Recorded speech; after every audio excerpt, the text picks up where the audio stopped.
Ampifaliana trandray tompoko lasy tompoko vavy ny tsidianay tokantranao amin'ity alina ity asainay ampanajana ary ianao anaraka ny fandaharana hatramin'ny farany. Misy andian-drahona nalay antsontsika hoe front manantona ato atsimo andrefan'ny Madagasikara ato ka vokatr'izany dia midina ny tsindrin'ny atmosfera. Ahazo vahana kosa ny oram-baratra ao anatin'ny 3 andro avy. Raha mahakasika ny maripana dia tsy dia misy fiovana firy. Ty izao kosa ary ny mety toetry ny andro ho an'ny rapitso. Ny maraina izao dia ahazo orana sahady any aty amin'ny faritry Savakatra aty Avatovafito vonany aty, anorana tandrifin-drahona Araikotroka kosa ny aty amin'ny faritry Boeny sy atsimo andrefana. Ny tapany atsinanana atsimo andrefana dia ahazo orana tandrifin-drahona, andrahona na andrahona vitsy kosa ny faritra sisa.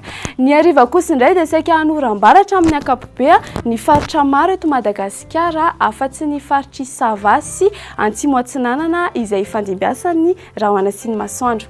Ny maripana voavinavina ho an'ny rapitso ny ambany indrindra zao dia 10 degré Celsius hitantsika aty Vakina Karatra, manodidina ny 9 degré Celsius kosa ny eto afovoantany ary ho an'ny morontsiraka dia manodidina ny 12 ka hatramin'ny 14 degré Celsius.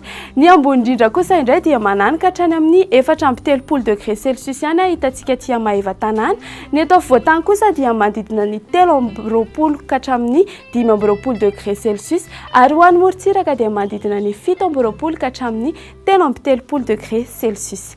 Toy izao kosa ary ny petotoetry ny andro ho an'ireo tanan-dehibe sy nosy manodidina ny Madagasikara. Anorana tandrifin-drahona ny any Paris, Johannesburg, Nairobi, Maurice ary Comore. Andrahona kosa ny any Milan, Bangkok ary La Réunion ary balika be ny masoandro any Seychelles. Ny masoandrontsika dia hiposaka amin'ny 10 ora mahery 7 minitra raha toa ka hiletika amin'ny 1 ora mahery 9 minitra. Izay indray no azona rosanao tamin'ity alina ity manome fotoananao ary ho an'ny manaraka indray. Veloma tompoko.